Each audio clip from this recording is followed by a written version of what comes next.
हम आगे बढ़ रहे हैं। जिस तरह से हम बात कर रहे हैं कि आज संसद के मॉनसून सत्र की अगर हम बात करें तो तीसरे सप्ताह की शुरुआत होगी और दोनों सदन में महत्वपूर्ण विधायी कामकाज सूचीबद्ध हैं। लेकिन पहले लोकसभा की बात करते हैं तो खेल से जुड़े बिल यहां आज चर्चा के लिए रखे जाएंगे, जिन्हें पारित कराने की भी सरकार की कोशिश होगी। पहला बिल है राष्ट्रीय खेल शासन विधेयक और दूसरा है राष्ट्रीय डोपिंग रोधी संशोधन विधेयक। ये दोनों बिल 23 जुलाई को लोकसभा में पेश किए गए थे। तो लोकसभा में खेल से जुड़े दो बिलों पर चर्चा आज प्रस्तावित है।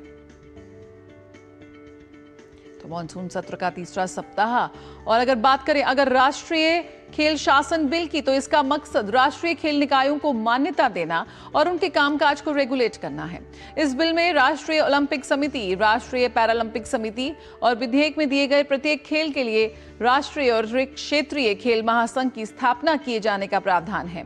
ये राष्ट्रीय निकाय संबंधित अंतर्राष्ट्रीय निकायों से भी जुड़े होंगे।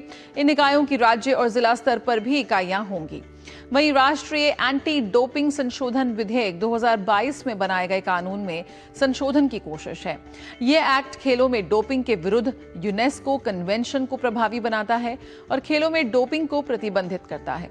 इस विधेयक में एंटी डोपिंग नियमों को लागू करने के लिए राष्ट्रीय एंटी डोपिंग एजेंसी नाडा से संबंधित भी कई प्रावधान हैं। और अगर हम राज्यसभा की बात करें तो राज्यसभा में आज एक विधेयक समुद्र द्वारा माल वहन विधेयक 2025 चर्चा के लिए सूचीबद्ध है। ये विधेयक भारतीय समुद्री माल परिवहन एक्ट 1925 का स्थान लेने का प्रयास करता है। एक्ट भारत के एक बंदरगाह से भारत के दूसरे बंदरगाह या दुनिया के किसी भी बंदरगाह तक माल की ढुलाई की जिम्मेदारियों, देनदारियों, अधिकार और छूट से संबंधित प्रावधान करता है।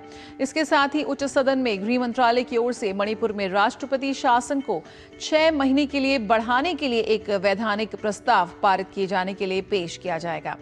अन्य अहम विधायी कार्यों के साथ साथ प्रश्नकाल के दौरान अलग अलग मंत्रालयों से अहम प्रश्न पूछे जाएंगे। तो राज्यसभा में आज समुद्र द्वारा माल वहन से जुड़े एक विधेयक पर चर्चा की उम्मीद है।